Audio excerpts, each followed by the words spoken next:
hablar por teléfono.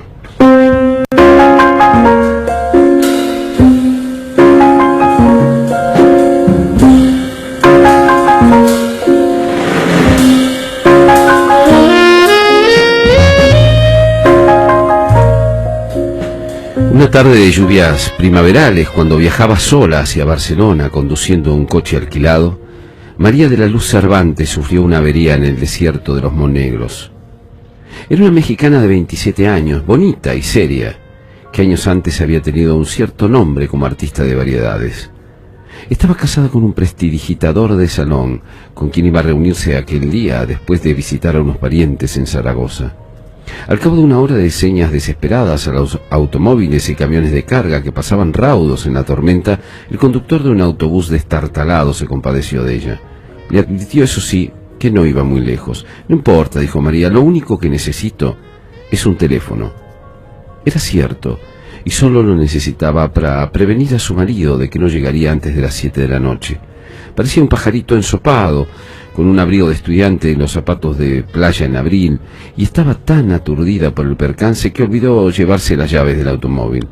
Una mujer que viajaba junto al conductor, de aspecto militar pero de maneras dulces, le dio una toalla y una manta y le hizo un sitio a su lado. Después de secarse a medias, María se sentó, se envolvió en la manta y trató de encender un cigarrillo, pero los fósforos estaban mojados. La vecina del asiento le dio fuego y le pidió un cigarrillo de los pocos que le quedaban secos. Mientras fumaban, María cedió a las ansias de desahogarse y su voz resonó más que la lluvia o el traqueteo del autobús. La mujer la interrumpió con el índice en los labios. «Están dormidas», murmuró. María miró por encima del hombro y vio que el autobús estaba ocupado por mujeres de edades inciertas y condiciones distintas, que dormían arropadas con mantas iguales a la suya. Contagiada por su placidez, María se enroscó en el asiento y se abandonó al rumor de la lluvia. Cuando se despertó era de noche y el aguacero se había disuelto en un sereno helado. No tenía la menor idea de cuánto tiempo había dormido ni en qué lugar del mundo se encontraba. Su vecina de asiento tenía una actitud de alerta. «¿Dónde estamos?», le preguntó María. Hemos llegado», contestó la mujer. El autobús estaba entrando en el patio empedrado de un edificio enorme y sombrío que parecía un viejo convento en un bosque de árboles colosales. Las pasajeras, alumbradas apenas por un farol del patio, permanecieron inmóviles hasta que la mujer de aspecto militar las hizo descender con un sistema de órdenes primarias, como en un parvulario. Todas eran mayores y se movían con tal parsimonia que parecían imágenes de un sueño. María, la última en descender, pensó que eran monjas. Lo pensó menos cuando vio a varias mujeres de uniforme que las recibieron a la puerta del autobús y que les cubrían la cabeza con las mantas para que no se mojaran y las ponían en fila india, dirigiéndolas sin hablarles, con palmadas rítmicas y perentorias. Después de despedirse de su vecina de asiento, María quiso devolverle la manta, pero ella le dijo que se cubriera la cabeza para atravesar el patio y la devolviera en portería. ¿Habrá un teléfono?, le preguntó María. «Por supuesto», dijo la mujer, «ahí mismo le indican». Le pidió a María otro cigarrillo y ella le dio el resto del paquete mojado. «En el camino se secan», le dijo. La mujer le hizo un adiós con la mano desde el estribo y casi le gritó «buena suerte». El autobús arrancó sin darle demasiado tiempo de más. María empezó a correr hacia la entrada del edificio. Una guardiana trató de detenerla con una palmada enérgica, pero tuvo que apelar a un grito imperioso. «¡Alto, he dicho!». María miró por debajo de la manta y vio unos ojos de hielo y un índice inapelable que le indicó la fila. Obedeció. Ya en el zaguán del edificio se separó del grupo y preguntó al portero dónde había un teléfono.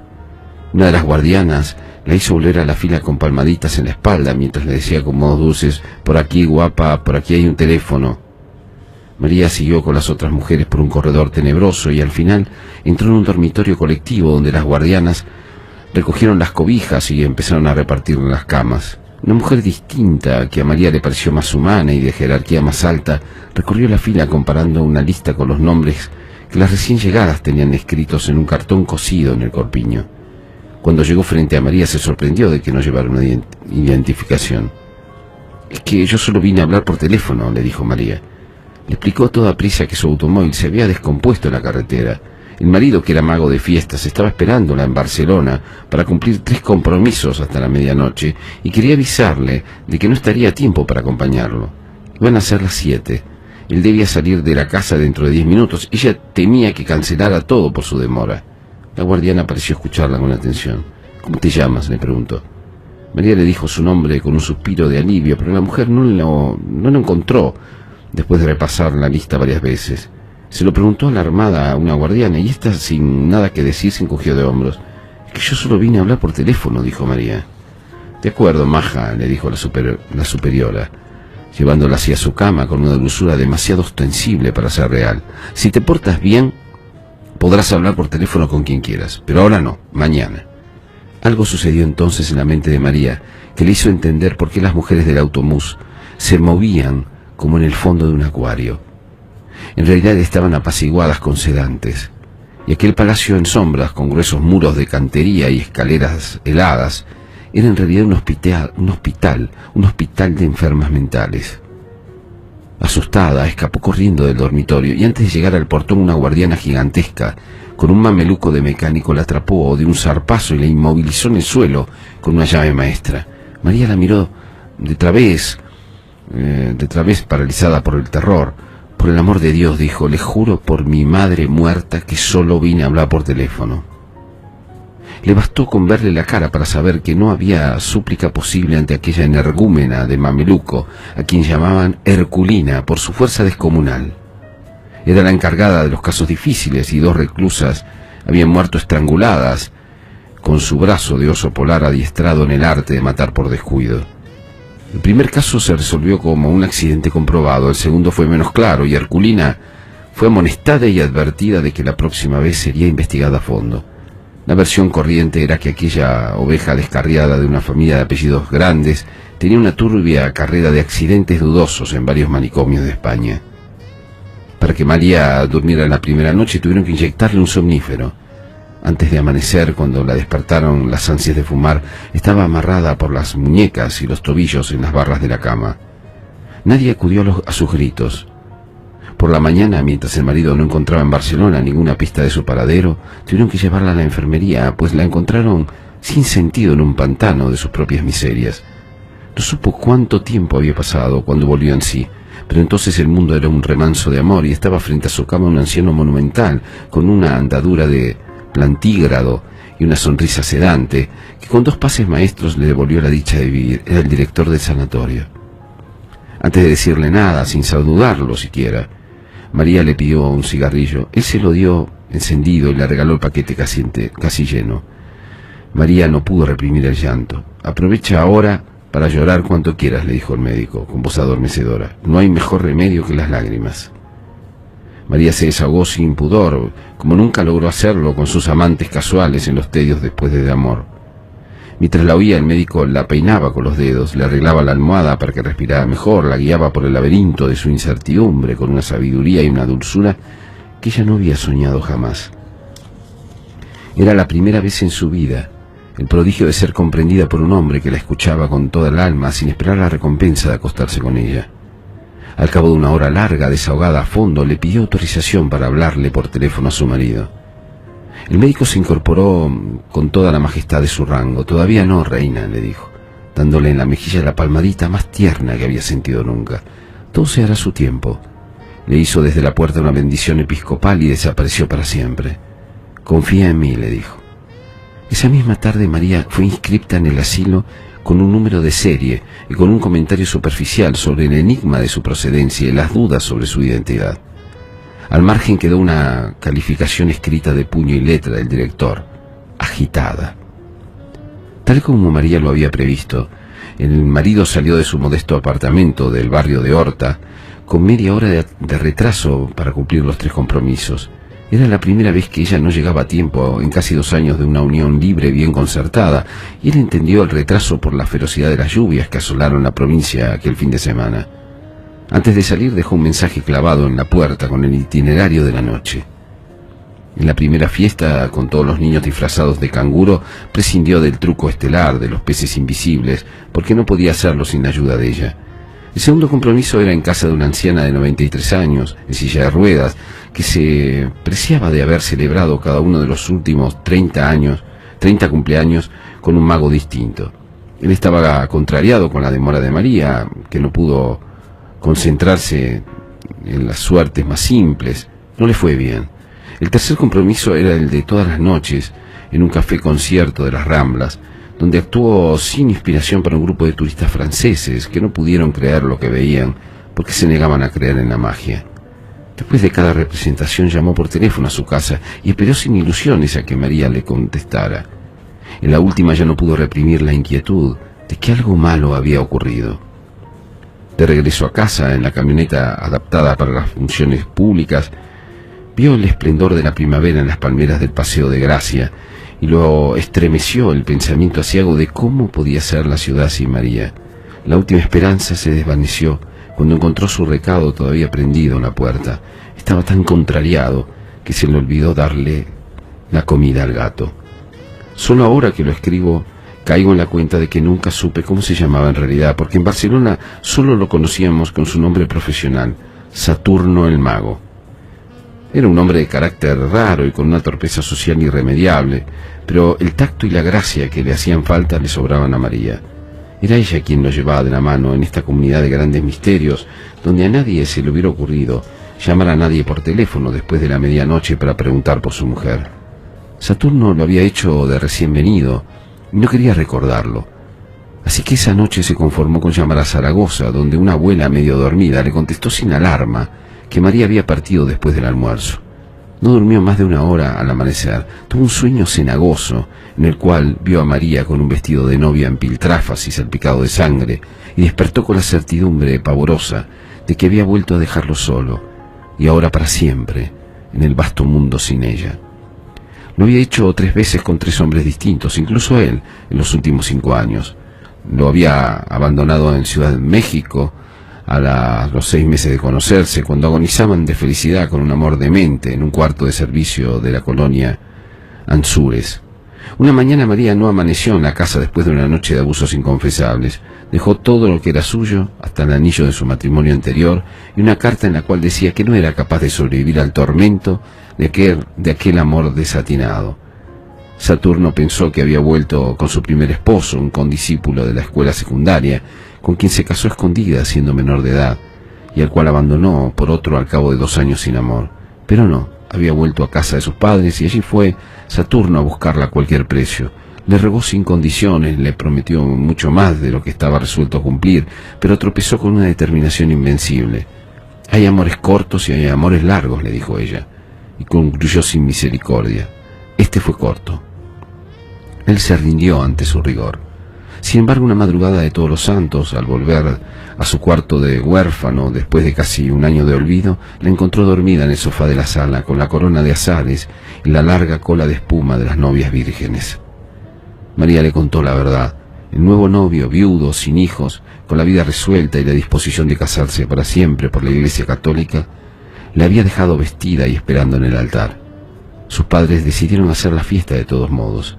Ella siguió el juego, bailó, cantó con los mariachis, se pasó de tragos y en un terrible estado de remordimientos tardíos se fue a la medianoche a buscar a Saturno.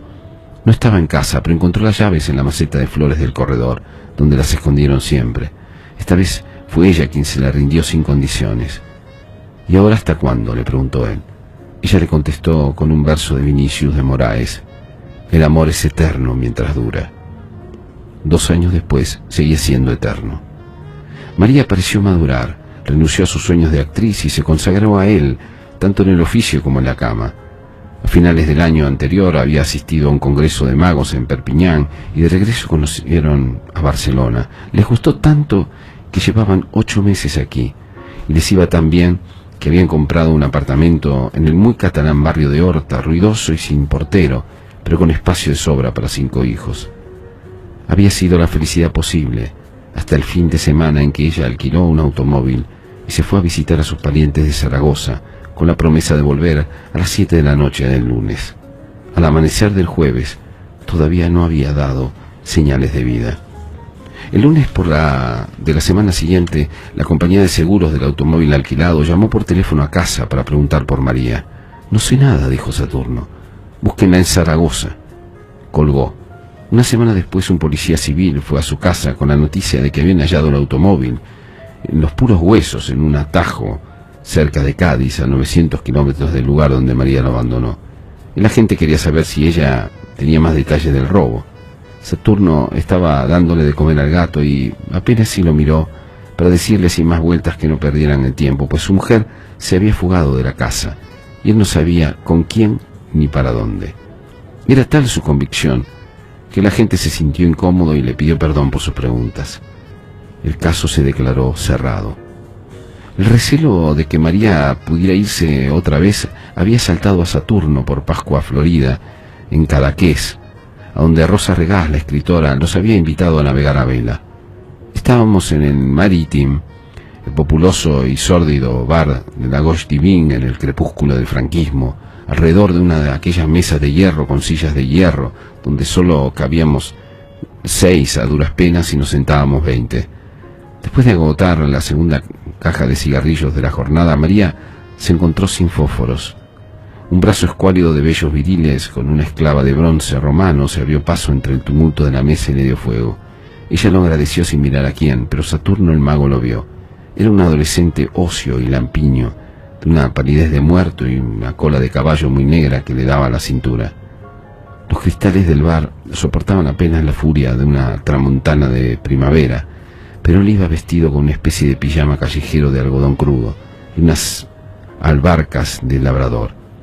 No volvieron a verlo hasta fines de otoño, en un hostal de mariscos de la Barceloneta, con el mismo conjunto de zaraza ordinaria y una larga trenza en vez de la cola de caballo. Los saludó a ambos como a viejos amigos, y por el modo como besó a María, y por el modo como ella le correspondió, a Saturno lo fulminó la sospecha de que habían estado viéndose escondidas. Días después encontró por casualidad un nombre nuevo y un número de teléfono escritos por María en el directorio doméstico, y la inclemente lucidez de los celos le reveló de quién eran. El prontuario social del intruso acabó de rematarlo. 22 años, hijo único de ricos, decorador de vitrinas de moda, con una fama fácil de bisexual y un prestigio bien fundado como consolador de alquiler de mujeres casadas. Pero logró sobreponerse hasta la noche en que María no volvió a casa. Entonces empezó a llamarlo por teléfono todos los días, primero cada 2 o 3 horas, después desde las 6 de la mañana hasta la madrugada siguiente, y después cada vez que encontraba un teléfono a la mano. El hecho de que nadie contestara aumentaba su martirio. Al cuarto día le contestó una andaluza que solo iba a hacer la limpieza. El señorito se ha ido, le dijo, con suficiente vaguedad para enloquecerlo. Saturno no resistió la tentación de preguntarle si por casualidad no estaba ahí la señorita María. Aquí no vive ninguna María, le dijo la mujer. El señorito es soltero. Ya lo sé, dijo él. No vive, pero a veces va, ¿no? La mujer se encabritó. ¿Pero quién coño habla ahí? Saturno colgó. La negativa de la mujer le pareció una confirmación más de lo que ya no era para él una sospecha, sino una certidumbre ardiente. Perdió el control. Los días siguientes llamó por orden alfabético a todos los conocidos de Barcelona. Nadie le dio razón, pero cada llamada le agravó la desdicha, porque sus delirios de celos eran ya célebres entre los trasnochadores impertinentes de la Gauche Divine y le contestaban con cualquier broma que lo hiciera sufrir. Solo entonces comprendió hasta qué punto estaba solo en aquella ciudad hermosa, lunática e impenetrable, en la que nunca sería feliz. Por la madrugada, después de darle de comer al gato, se apretó el corazón para no morir y tomó la determinación de olvidar a María. A los 2 meses María no se había adaptado aún a la vida del sanatorio. Sobrevivía picoteando apenas la pitanza de cárcel, con los cubiertos encadenados al mesón de madera bruta y la vista fija en la litografía del general Francisco Franco, que presidía el lúgubre comedor medieval. Al principio se resistía a las horas canónicas con su rutina bobalicona de maitines, de laudes, vísperas y otros oficios de iglesia que ocupaban la mayor parte del tiempo. Se negaba a jugar a la pelota en el patio de recreo y a trabajar en el taller de flores artificiales que un grupo de reclusas atendía con una diligencia frenética. Pero a partir de la 3ª semana fue incorporándose poco a poco a la vida del claustro. A fin de cuentas, decían los médicos, así empezaban todas, y tarde o temprano terminaban por integrarse a la comunidad. La falta de cigarrillos, resuelta en los primeros días por una guardiana que se los vendía a precio de oro, volvió a atormentarla cuando se le agotó el poco dinero que llevaba. Se consoló después con los cigarrillos de papel periódico que algunas reclusas fabricaban con las colillas recogidas de la basura, pues la obsesión de fumar había llegado a ser tan intensa como la del teléfono. Las pesetas exiguas que se ganó más tarde fabricando flores artificiales le permitieron un alivio efímero. Lo más duro era la soledad de las noches. Muchas reclusas permanecían despiertas en la penumbra, como ella, pero sin atreverse a nada, pues la guardiana nocturna velaba también el portón cerrado con cadena y candado. Una noche, sin embargo, abrumada por la pesadumbre, María preguntó con voz suficiente para que la oyera su vecina de cama: ¿Dónde estamos? La voz grave y lúcida de la vecina le contestó: en los profundos infiernos.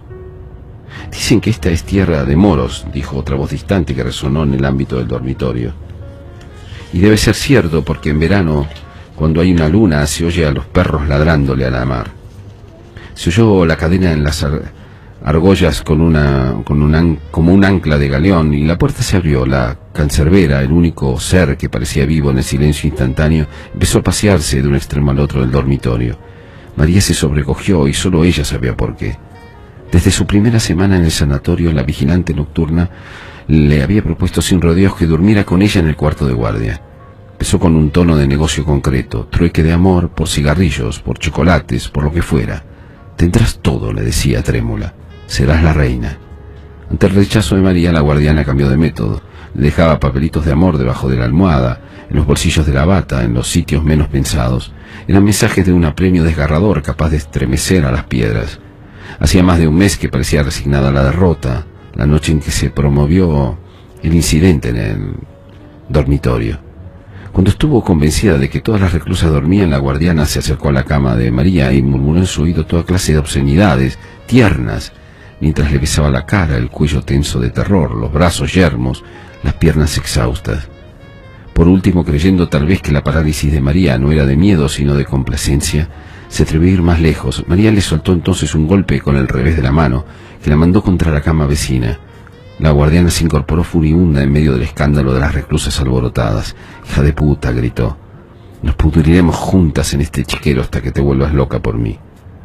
El verano llegó sin anunciarse el primer domingo de junio, y hubo que tomar medidas de emergencia porque las reclusas sofocadas empezaron a quitarse durante la misa las balandranes de estemeña. María asistió divertida al espectáculo de las enfermas en pelota, que las guardianas correteaban por las naves como gallinas ciegas. En medio de la confusión trató de protegerse de los golpes perdidos, y sin saber cómo se encontró sola en una oficina abandonada y con un teléfono que repicaba sin cesar, con un timbre de súplica. María contestó sin pensarlo y oyó una voz lejana y sonriente que se entretenía imitando el servicio telefónico de la hora. «Son las 45 horas, 92 minutos y 107 segundos. Maricón», dijo María. Colgó divertida. Ya se iba cuando cayó en la cuenta de que estaba dejando escapar una ocasión irrepetible. Entonces marcó 6 cifras con tanta tensión y tanta prisa que no estuvo segura de que fuese el número de su casa. Esperó con el corazón desbocado. Oyó el timbre, una vez, 2 veces, 3 veces, y oyó por fin la voz del hombre de su vida, en la casa sin ella. Bueno, tuvo que esperar a que se le pasara la pelota de lágrimas que se le formó en la garganta. «Conejo, vida mía», suspiró. Las lágrimas la vencieron. Al otro lado de la línea hubo un breve silencio de espanto y una voz enardecida por los celos escupió la palabra «puta» y colgó en seco. Esa noche, en un ataque frenético, María descolgó en el refectorio de litografía del Generalísimo, la arrojó con todas sus fuerzas contra el vitral del jardín y se derrumbó bañada en sangre. Aún le sobró rabia para enfrentarse a golpes con las guardianas, que trataban de someterla sin lograrlo, hasta que vio a Herculina plantada en el vano de la puerta, con los brazos cruzados mirándola. De las locas furiosas la aniquilaron con una manguera de agua helada y le inyectaron trementina en las piernas. Impedida para caminar por la inflamación provocada, María se dio cuenta de que no había nada en el mundo que no fuera capaz de hacer por escapar de aquel infierno.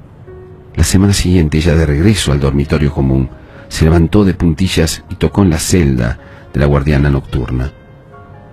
El precio de María, exigido por ella de antemano, fue llevarle un mensaje a su marido. Un mensaje para su marido. «Si alguna vez se sabe, te mueres», le dice la guardiana. Estoy leyendo el desenlace de «Solo vine a hablar por teléfono». Inquietante cuento de Gabriel García Márquez. Que siga así.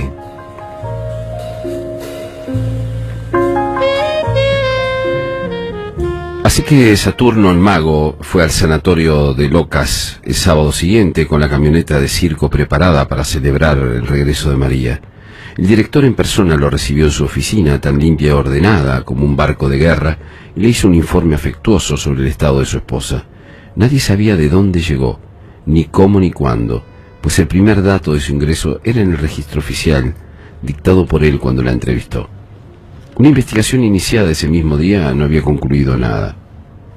En todo caso, lo que más intrigaba al director era cómo supo Saturno el paradero de su esposa. Saturno protegió a la guardiana. Me lo informó la compañía de seguros de coche, dijo.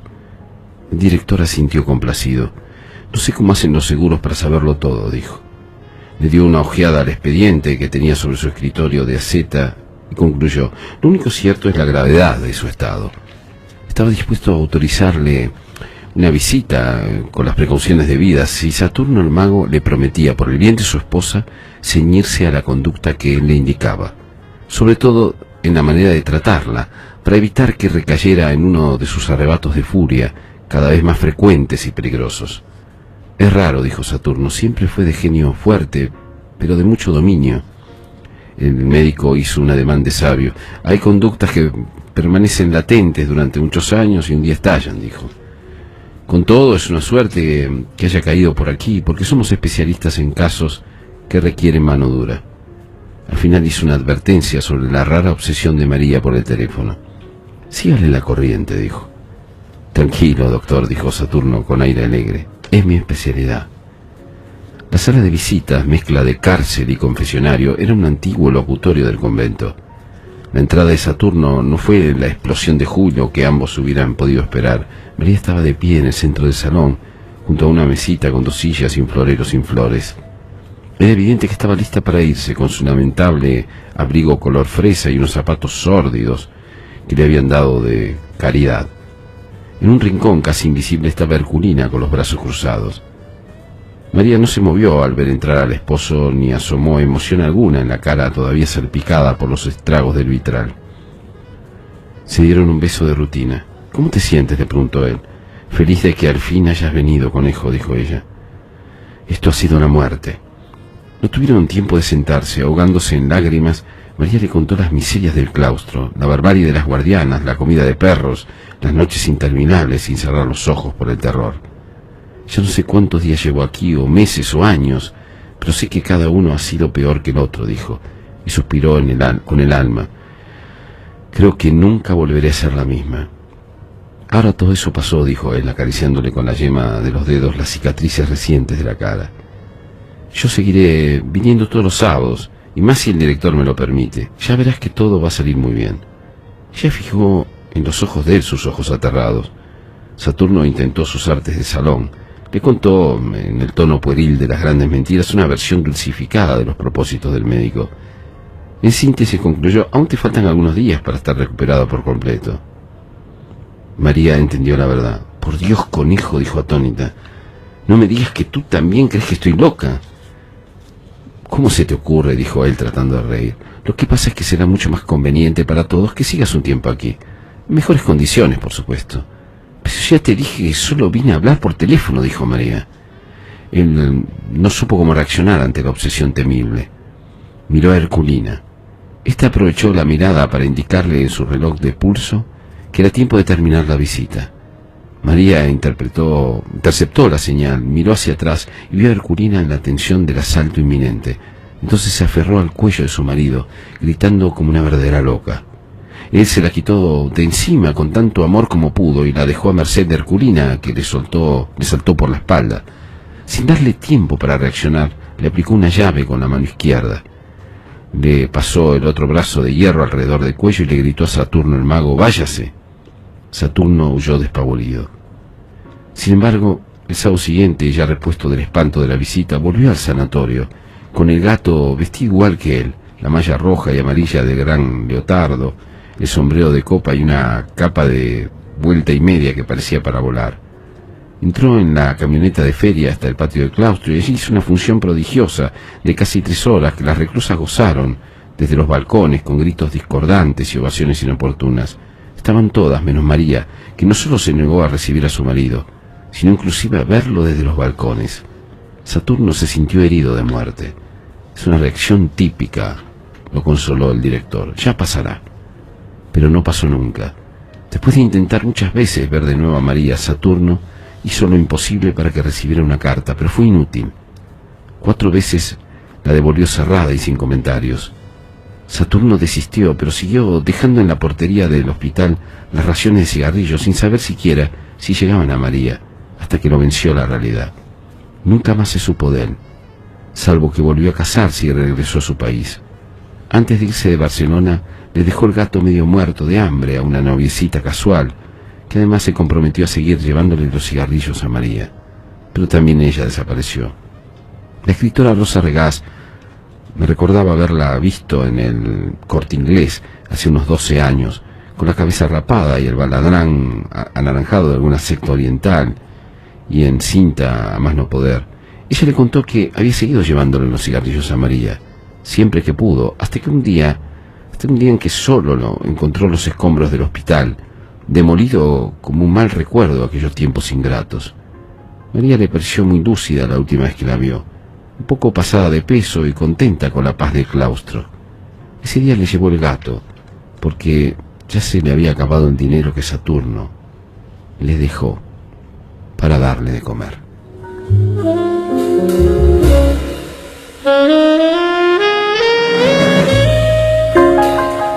Este es un relato que está en los 12 cuentos peregrinos de Gabriel García Márquez, el gran premio Nobel que murió este año. Este es un homenaje al gran Gabo, ¿no?